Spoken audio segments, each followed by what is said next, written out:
La vie terrestre est éphémère, contrôlée par des réalités spirituelles. Afin d'atteindre l'harmonie sociologique, physiologique et psychologique, il est impérieux de se nourrir spirituellement. C'est dans cette perspective que la cathédrale de la résurrection, à travers son fondateur, le surintendant, l'apôtre Charles Le Passeau, surnommé Otto, se consacre à la révélation de la parole de Dieu et de la puissance de Dieu, glorifiant ainsi le Christ ressuscité. La cathédrale de la résurrection vous ouvre ses portes dans un environnement convivial, agréable et propice à votre bien-être. Pour plus d'informations, veuillez nous contacter au plus 229 69 37 44 44.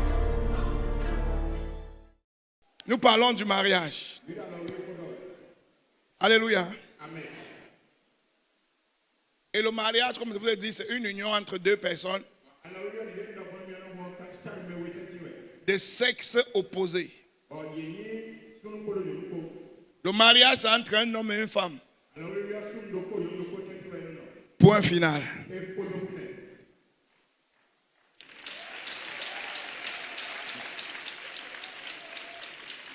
Et je vous ai dit que le mariage, c'est la plus vieille institution qui a été créée par Dieu. C'est d'ailleurs la seule institution qui a été au commencement, que Dieu a établi. C'est le mariage. Toute autre chose sur la terre a été programmée dans le mariage. Quand Dieu a fini de créer, il a inventé la technologie du mariage.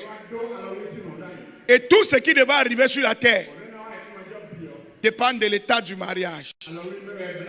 Est-ce que je peux te choquer? Oui, papa.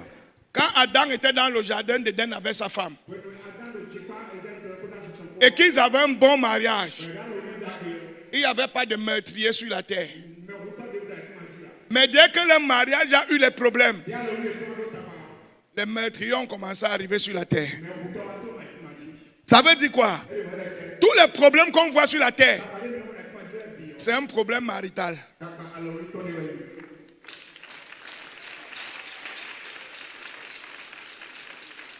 Si les gens comprenaient ce que c'est que le mariage et pourquoi on se marie, je vous dis, on aurait une société où il n'y a pas de criminels. Le problème du mariage, c'est que les gens pensent qu'ils se marient à cause d'eux, à cause de leur bien-être, à cause de leur bonheur, à cause de leur plaisir. Le mariage est tout, sauf le plaisir. Le mariage est tout, sauf le bonheur comme tu crois. Le mariage, c'est une école de sacrifice pour accomplir quelque chose que Dieu a programmé.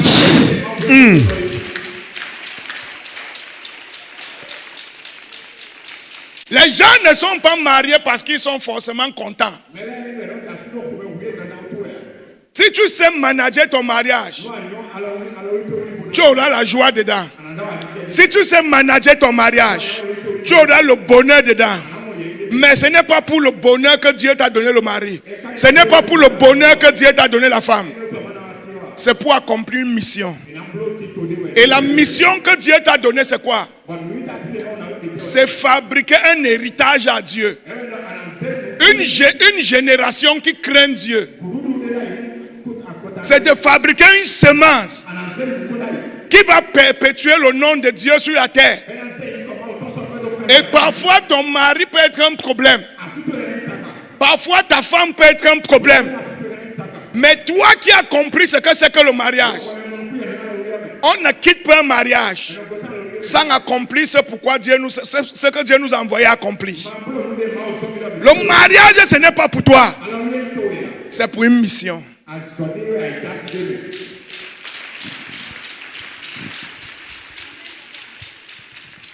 Si ta mère avait quitté le mariage, si ton père avait quitté le mariage, c'est que peut-être que tu es prostituée aujourd'hui. C'est que peut-être tu es un bandit aujourd'hui. Mais elle a supporté, elle est restée là. Sans ration. Infidélité. manque de romantisme de ton père. Ton père te préférait même à ta mère. Mais elle est restée là. Elle t'a appris quand on se marie. Voilà comment on fait. Voilà comment une femme parle à un homme. Voilà comment une femme se tient. Et aujourd'hui, tu es une femme. Ce n'est pas parce que tu es forte. C'est parce que ta mère est forte.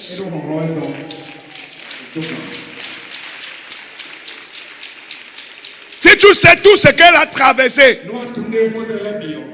pour que tu deviennes comme tu es, pour que tu comprennes ce que tu as compris, mon frère, tu n'allais jamais jouer avec le mariage. Tu n'allais même pas être pressé de te marier. Parce que le mariage, c'est une responsabilité. Ce n'est pas une partie de plaisir.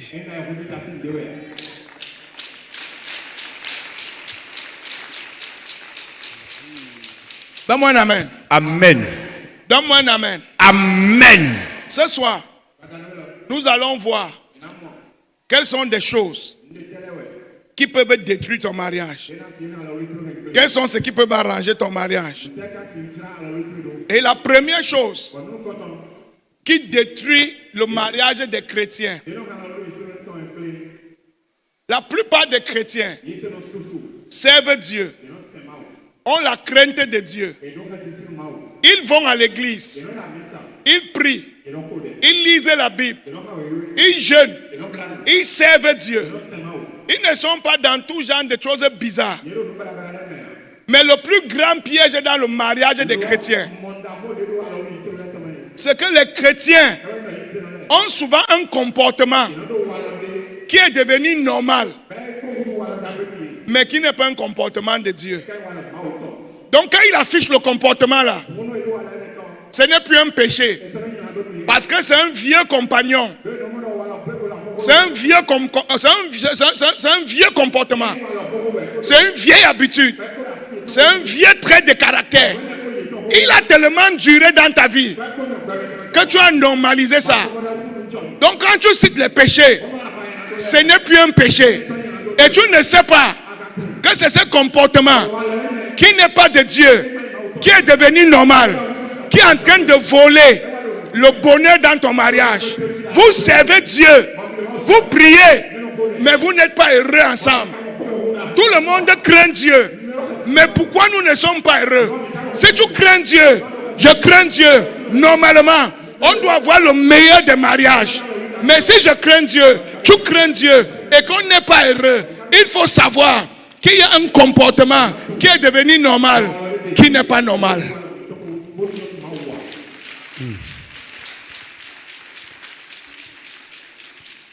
Tu vois certaines personnes, le bavardage n'est plus un péché pour la personne. Tu bavardes. Et quand tu cites les péchés, pour toi ça ce n'est pas un problème. C'est ma nature. Non. Dans le mariage, il n'y a pas ta nature. Dans le mariage, tu t'adaptes à la nature de Dieu pour que ton mariage change. Ce n'est pas ta nature. Tu ne peux pas bavarder à tout moment et vouloir avoir le bonheur dans le mariage. Aucune femme, même les femmes n'aiment pas les hommes qui bavardent. Les hommes, pire encore, les hommes ne supportent aucune femme qui aime bavarder. Mais tu es une chrétienne, mais tu n'as pas encore transformé le bavardage qu'il y a dans ta bouche. Certaines chrétiennes, elles ne bavardent pas, mais son visage est toujours attaché. Son visage est toujours froissé. Elle est toujours en train de jouer les Saintes Vierges Marie. Toujours trop spirituelle. Toujours trop concentrée. Non. Le mariage est aussi charnel. Tu ne peux pas être spirituel dans le mariage à tout moment. Le mariage est spirituel spirituellement. Mais les corps de ceux qui font ce mariage sont physiques. Tu dois être quelqu'un qui sait jouer avec ton mari. Tu dois être quelqu'un qui sait rire avec ta femme. Sinon, vous serez des chrétiens. Et vous auriez un mariage malade. Les habitudes, les forteresses qui ont été normalisés et qui détruisent les mariages des chrétiens. Si tu vas acclamer, acclame.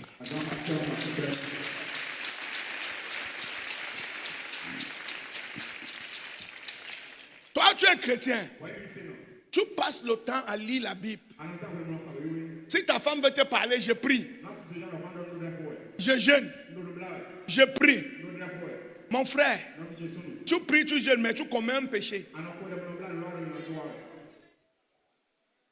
La Bible dit que quand ta femme a besoin de toi à 6 heures, tu es prêt. À 5 heures, tu es prêt. À 4 heures, tu es prêt. Ne mélange pas la sainteté pour ne pas assumer tes responsabilités. Tu vas voir que même quand vous partez à l'église à deux, le mariage il aura la tension. Même quand vous parlez en langue à deux, le mariage il aura la tension. C'est un chrétien. Toi, tu buvais. Tu es venu à Christ, tu bois toujours. Et jusqu'à maintenant, tu bois. Et ton mariage est en train de se gâter. Et tu accuses les sorciers au village. Tu ne sais pas que c'est la bière que tu n'as pas laissée là.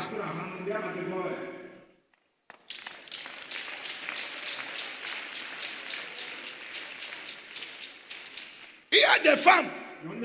Tu es chrétien. Mais c'est toi qui as les amis à l'église partout.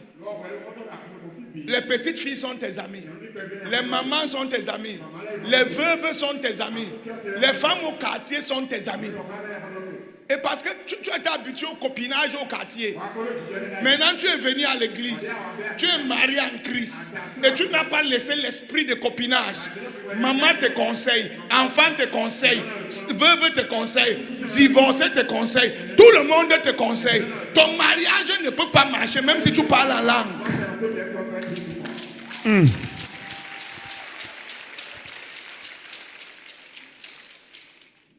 La plus grande gangrène dans le mariage des chrétiens, c'est les mauvaises habitudes qu'on avait, qu'on n'a pas laissées et c'est devenu normal. Je peux te donner un secret. Oui, papa. L'homme ou la femme qui craint Dieu, la plus grande visitation de Dieu, ce n'est pas quand tu tombes sur l'onction.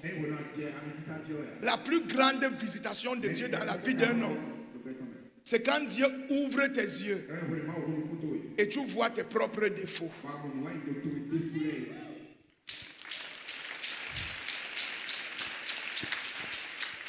Si Dieu te visite et Dieu ouvre tes yeux et tu peux voir tes défauts, c'est la plus grande des visitations.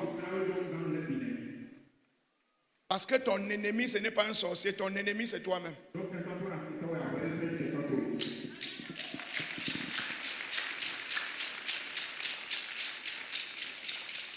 J'enseigne ou je perds ton temps? Vous enseignez, papa. La Bible dit, dans le livre de Genèse, Dieu, Adam et Ève étaient des chrétiens. Dieu venait, ils parlaient ensemble, ils priaient ensemble, ils travaillaient pour Dieu, ils obéissaient à Dieu. Mais Ève avait un caractère. Malgré qu'elle était à l'église avec son mari, malgré qu'elle servait Dieu, malgré qu'elle parlait en langue, elle avait une relation avec le serpent que Dieu ne comprenait pas, que son mari ne comprenait pas.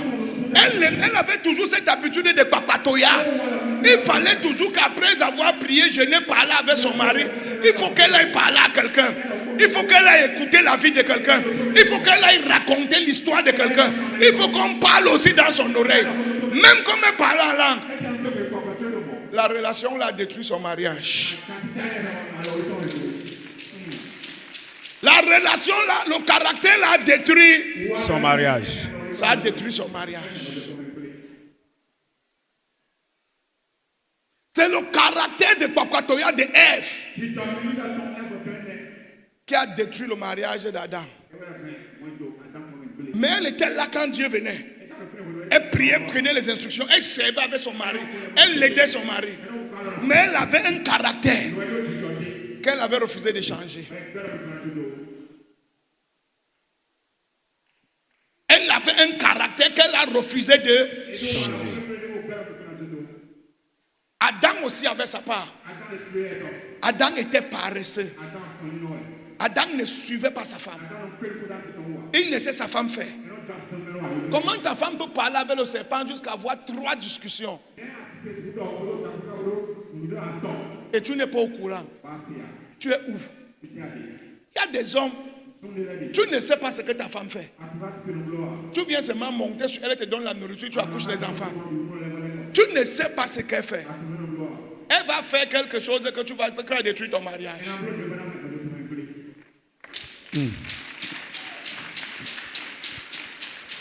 Est-ce que tu apprends quelque chose ici? Oui, papa. Ce n'est pas normal que vous parlez en langue à 2. Vous êtes chrétien à 2. Et vous ne vous entendez pas. Regardez le caractère que vous n'avez pas changé. Ce n'est pas un sorcier.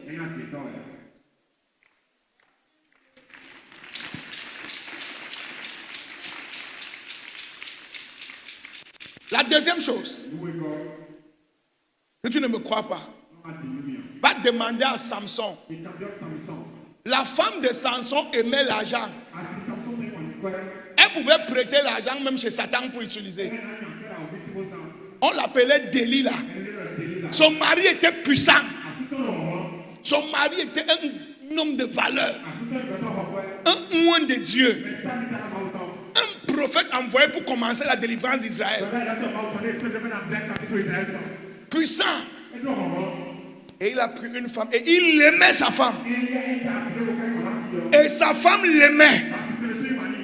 Mais sa femme aimait l'argent. Il y avait Dieu. Il y avait l'amour. Mais il y avait aussi un défaut qu'elle a gardé.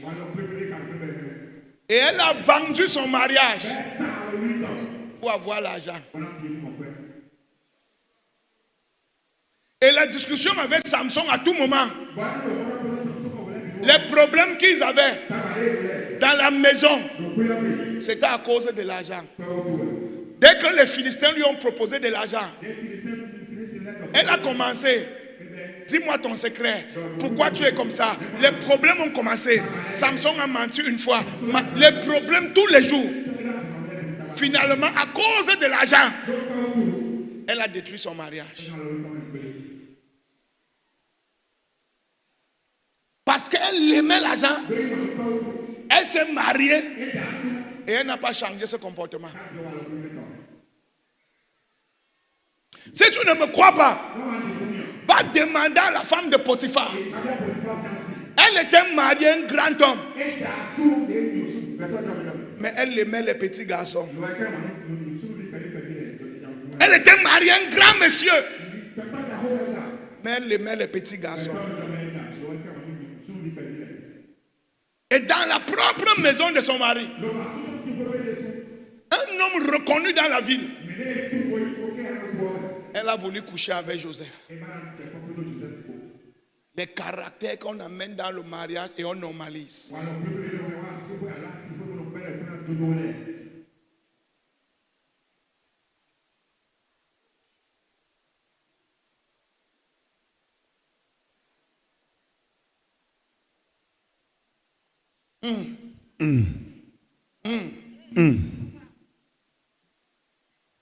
Parce que tu te poses la question.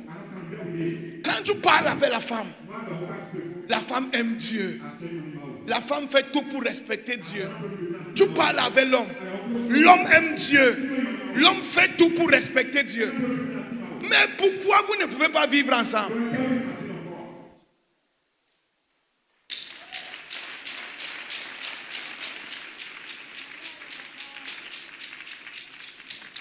Non, je n'enseigne pas bien. Je n'enseigne pas bien.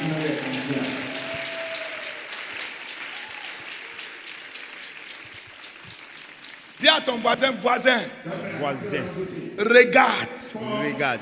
Regarde. Regarde. Pas dans ta femme. Regarde dans toi.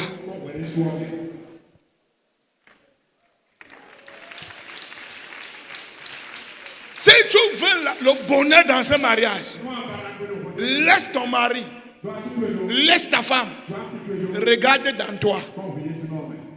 Tu vas voir qu'il y a quelque chose que tu avais dans le monde, que tu es venu dans ce mariage avec. Et comme tu as ce comportement depuis, pour toi ce n'est pas un péché. Il faut que ton mari ou ta femme fasse comme toi tu es. Wahala dans, il y aura le wahala dans le mariage.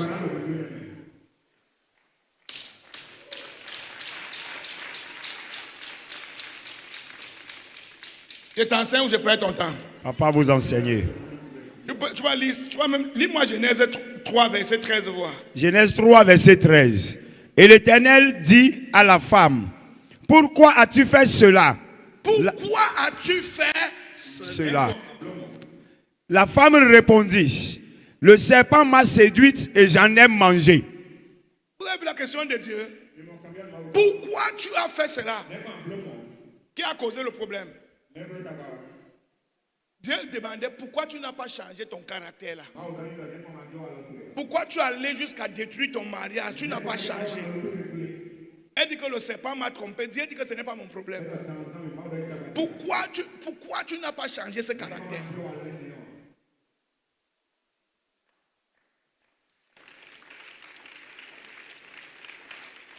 Le mariage de quelqu'un va guérir après aujourd'hui. Amen. Le mariage de quelqu'un va guérir après aujourd'hui. Amen. Le mariage de quelqu'un va guérir après aujourd'hui. Amen. Si tu crois, dis je reçois ce feu. Je reçois ce feu. La deuxième chose qui brise les mariages des chrétiens, c'est la mentalité traditionnelle. La mentalité traditionnelle brise les... Mon frère, quand tu regardes ton père, je te dis la vérité, nos pères, 90% de nos mamans n'étaient pas heureuses. 90% de nos mamans qui nous ont donné la vie n'étaient pas heureuses.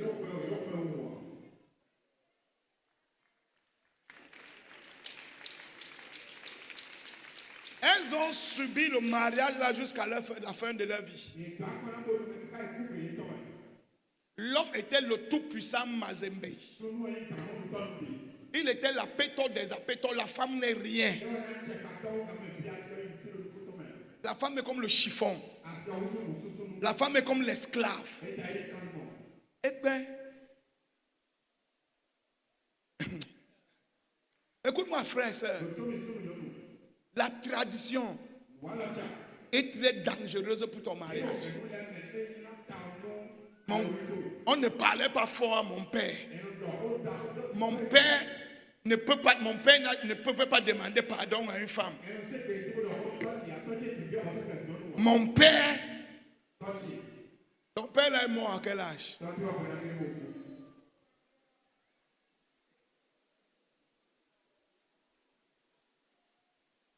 Tout ça, il est mort avant son temps, non?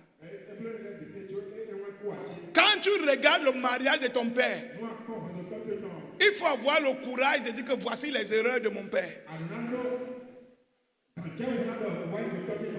Voici ce que mon père faisait bien. Voici les erreurs de ma mère.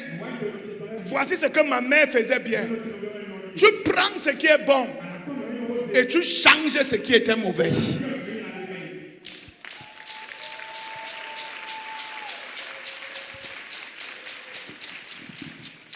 Tu es comme ton père. Si ta femme aimait ton père, elle allait épouser ton père. Elle a vu ton père, mais c'est toi qu'elle a épousé.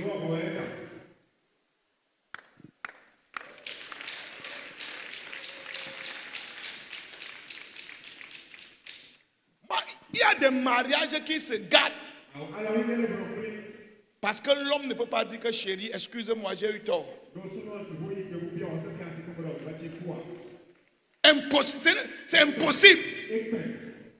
Qui? Il va créer les problèmes.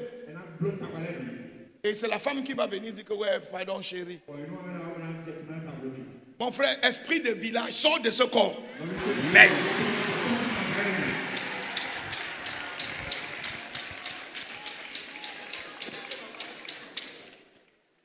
Il ne peut pas. L'orgueil est à un niveau que même sa femme ne peut pas parler. Elle ne peut rien dire. Elle n'a pas le droit. Mon frère, c'est ta femme. C'est elle qui va te laver dans tes vieux jours. C'est elle qui va nettoyer tes urines dans tes vieux jours. C'est elle qui va nettoyer les sels sur toi dans tes vieux jours. Fais attention de la manière avec laquelle tu la traites maintenant.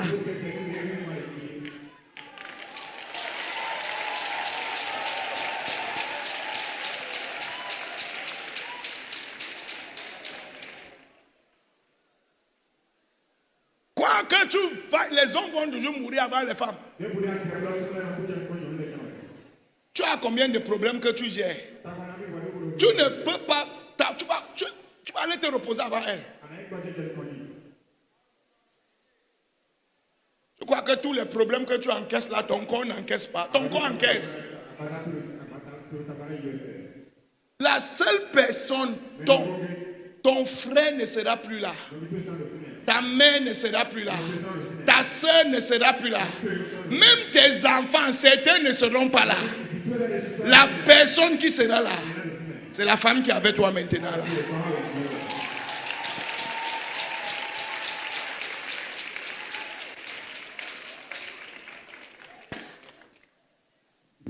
Tu as besoin de devenir un homme qui sait donner l'ordre, qui sait écouter sa femme. Un homme qui sait apprécier sa femme. Un homme qui peut, quand il sait qu'il a tort. Moi-même, j'étais comme toi il n'y a pas longtemps. Hein. Non, moi je sais de quoi il parle. Moi-même, je...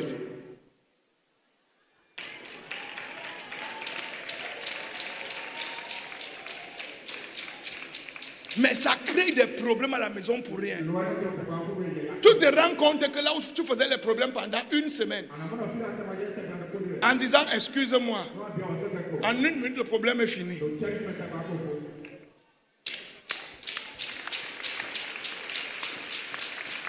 Mais toi tu es là, chez nous à Abomey, chez nous à Dassa, chez nous à Parakou, nous sommes les rois, nous sommes les princes.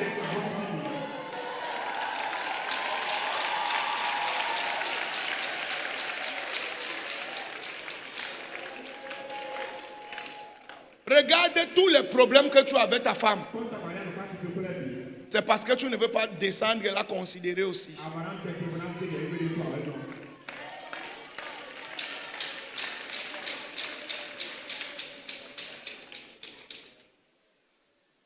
Même la Bible est contre toi. Même la Bible est contre toi.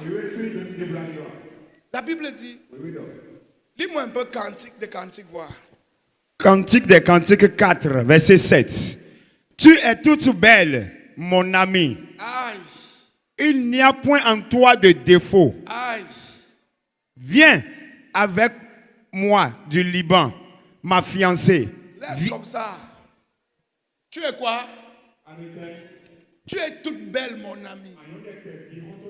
Il n'y a pas de défaut sur toi. Toi, tu n'as pas de femme. Tu n'as jamais rien vu de bon sur elle. Tu es toujours en train de voir, elle n'a pas fait ça, elle n'a pas fait ça, elle devait faire ça. Pourquoi tu n'as pas fait ça? Pourquoi tu n'as pas fait ça? Pourquoi tu n'as pas fait ça? Tu devais faire ça, tu devais faire ça. Les autres femmes font ça. Toi, tu même comment? Je ne sais même pas. Ma mère m'avait dit, ma père m'avait dit.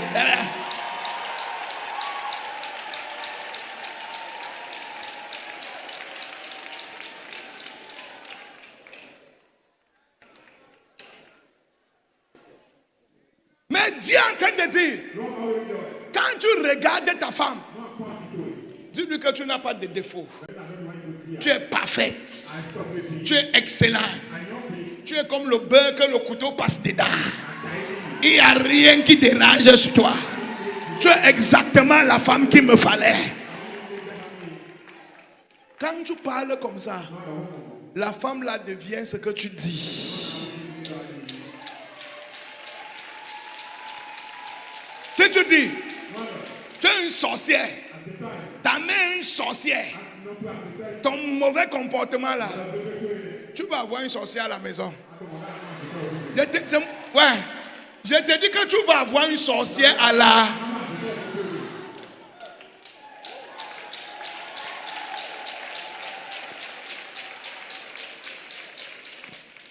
Non, je vais m'arrêter ici.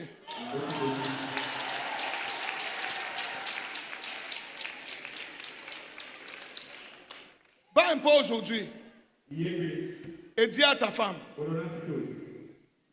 ma beauté,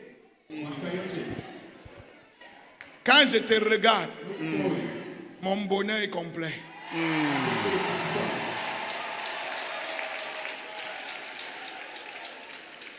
Tu vas voir comment la femme là va tout faire pour te donner le bonheur. Va lui dire, la vilaine sorcière que j'ai épousée ici, et tu attends, elle va sucer ton sang dans la maison là. Je te dis qu'elle va, c'est toi-même qui, ce que tu dis à ta femme, c'est ce qu'elle devient.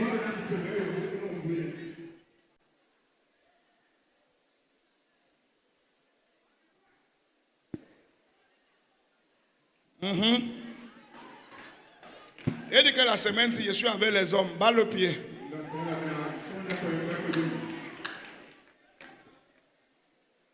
C'est bon? Oui, papa. Tu vois Abraham, même dans sa vieillesse, il disait toujours à sa femme, tu es très belle. La Bible dit qu'il a quitté la maison de son père à 75 ans. Il a marché près de 20 ans. En arrivant en Égypte, il avait près de 85 ans.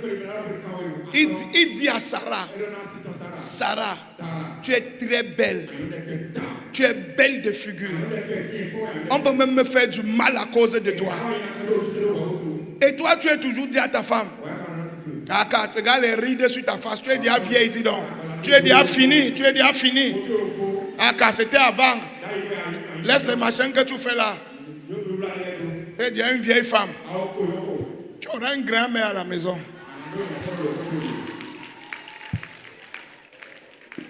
À 80 ans, Abraham disait encore à ta femme que tu es la plus belle. Toi, tu es déjà en train de laisser ta femme. Elle n'a que 45 ans. Tu cherches déjà une fille de 25 ans dehors.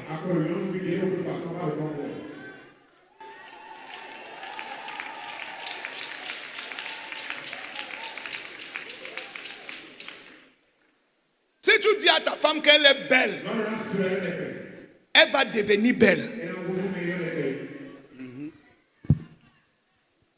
Elle va devenir belle. Tu n'as pas vu que maman Auto est devenue encore petite fille maintenant?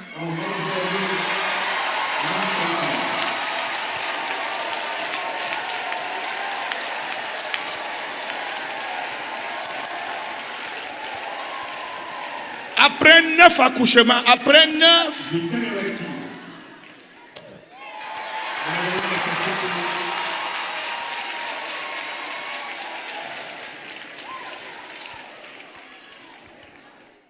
Avant, je l'appelais la mère. Quand on disait la mère de 9, la mère de 6, la mère de 8. Elle est devenue maman.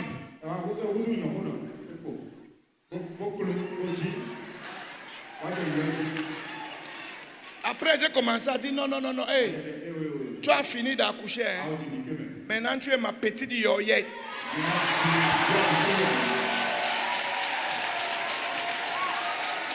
Aïe, aïe, aïe, aïe, aïe, aïe, aïe, aïe, aïe.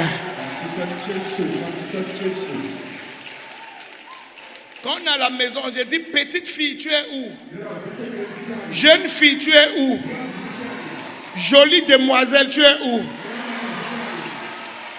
Je n'ai pas fait 3 mois.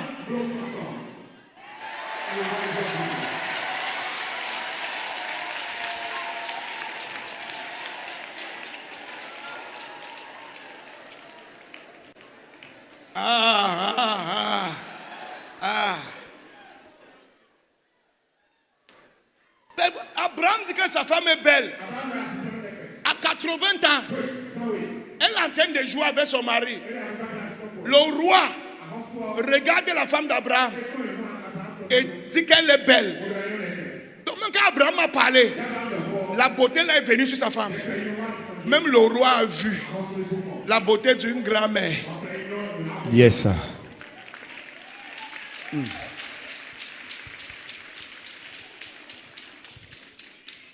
Alléluia. Alléluia. Amen. Je vous raconter sur une histoire ici. Ce que vous dites, c'est très important. La femme que tu veux, appelle-la avec ta bouche. Tu veux que ta femme soit intelligente, ne passe pas autant lui dire qu'elle est bête. Tu veux que ta femme soit brave, ne passe pas lui dire que tu es une paresseuse. Ne dis pas la douleur que tu as, dis ce que tu veux sur ta femme.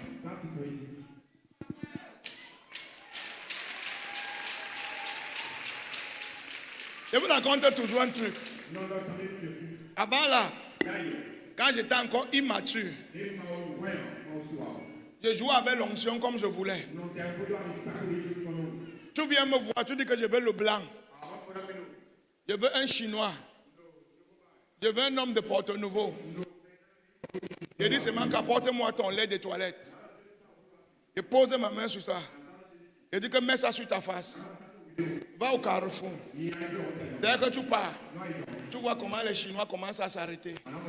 Les Blancs, ils te supplient. Ma mère est venue me voir. Elle dit que je ne crois pas à toutes les bêtises que tu fais là. Ça ne marche pas. Je lui ai dit que viens avec ton lait de toilette. Vous connaissez ma mère qui est vieille ici, non? La jeune mémé là. Elle est venue avec. Je l'ai ouin. J'ai touché son lait. J'ai dit ouin-toi. Elle s'est ouin. J'ai dit, prends une petite fille de 22 ans. Qu'elle s'habille en sexy. Allez à Erevan à deux. Ils sont partis à Erevan. Un jeune blanc a poursuivi Mémé jusqu'à devant ma porte.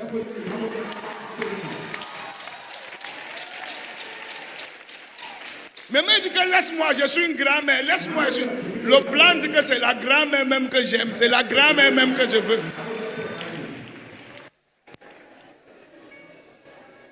Elle est rentrée et dit, enlève ce que tu as mis sur moi. Enlève.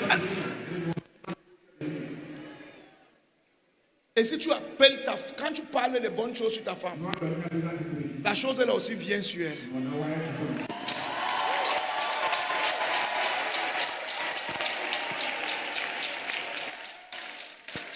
Tu as vu maman ou pas? Ne sois pas jaloux, ne sois pas jaloux.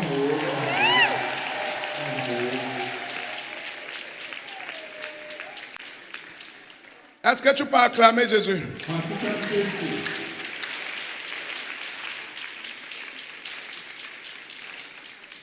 Dis-moi 1 Pierre 3, verset 7. 1 Pierre 3, verset 7.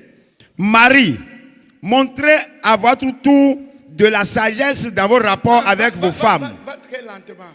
Je veux qu'on comprenne ce que tu vas dire là. Oui, montrez à votre tour. Marie, montrez à votre tour de la sagesse dans vos rapports avec vos femmes. Comme avec un sexe plus faible. Honorez-les comme devant aussi héritiers avec vous de la grâce de la vie.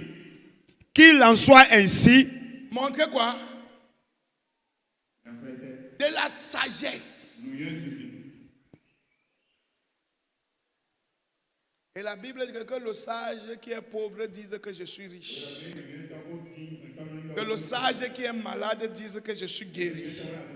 Que le sage qui est stérile dit que j'ai les enfants. Parce que ta femme ou ton mari devient ce que tu l'appelles.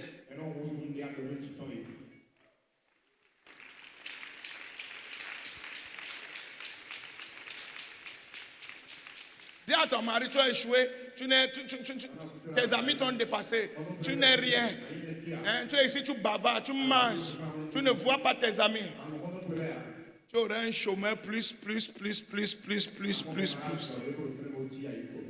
Dis-lui maintenant que j'ai confiance en toi.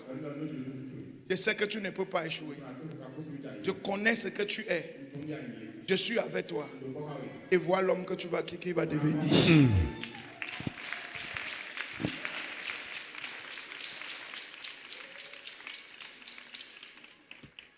Et voilà comment un chrétien peut avoir un mariage paisible. Sinon, tous les mariages ont les problèmes. Mais si tu as cette sagesse, ton mariage sera calme.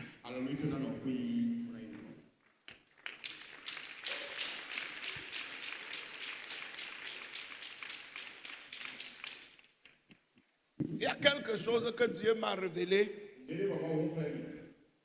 Ça, c'était pour moi, mais je vais partager ça avec toi. C'était dans mon couple que Dieu m'a révélé ça. Mais je vais partager ça avec toi. Ce n'est pas dans mon message, c'est mon expérience. Et j'ai vu comment ça a marché dans ma maison. Avant, si j'ai un problème avec ma femme, je vais tout faire pour avoir raison.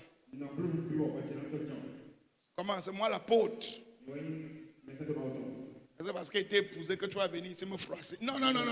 Ça ne passait pas. Ça ne passait pas. Où tu marches, où tu laisses. Là, c'était mon avant, ça. Où tu marches, où tu Laisse. Le village me tenait encore. Un jour, Dieu est venu me voir. Il me dit, tu sais pourquoi tes bénédictions sont en retard? J'ai dit non. Il dit que c'est parce que tu danses à l'église et tu ne m'adores pas dans ton mariage.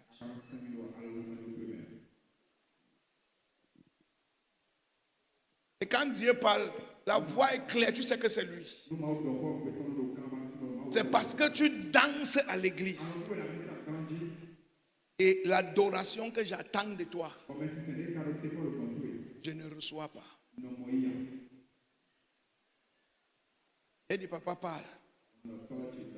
Il me dit, le plus haut niveau d'adoration dans le règne de l'esprit, ce n'est pas la danse. C'est une dimension d'adoration. Mais le plus haut niveau d'adoration, c'est quand quelqu'un peut s'abandonner pour faire ce que Dieu veut. Et pourtant, il a raison. Il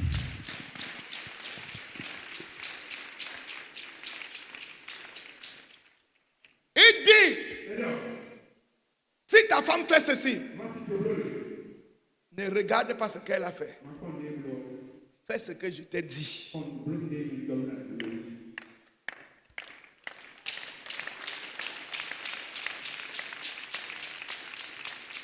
Depuis ce jour, il n'a plus jamais vu la galère. Mais ce n'est pas facile. Ah, c'est moi qui te dis non. Il y a des jours, c'est comme si ton cœur va sortir de ta poitrine et tomber au sol. Et Dieu te dit que je t'aime.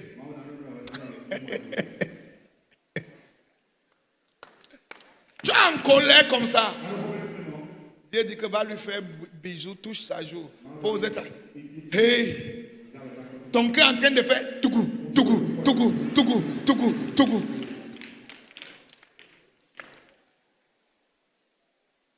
Mais je vous dis, ça a une grande puissance.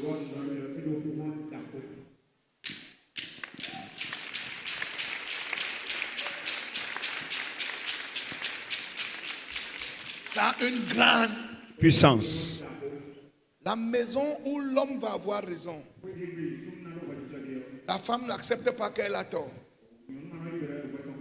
Ils vont se faire les problèmes pendant 4 jours, 5 jours, 1 semaine. Est-ce que tu connais le jour que Dieu va venir entrer chez toi?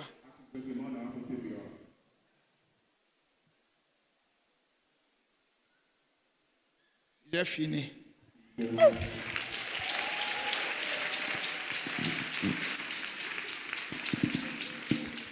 La vie terrestre est éphémère, contrôlée par des réalités spirituelles. afin d'atteindre l'harmonie sociologique, physiologique et psychologique.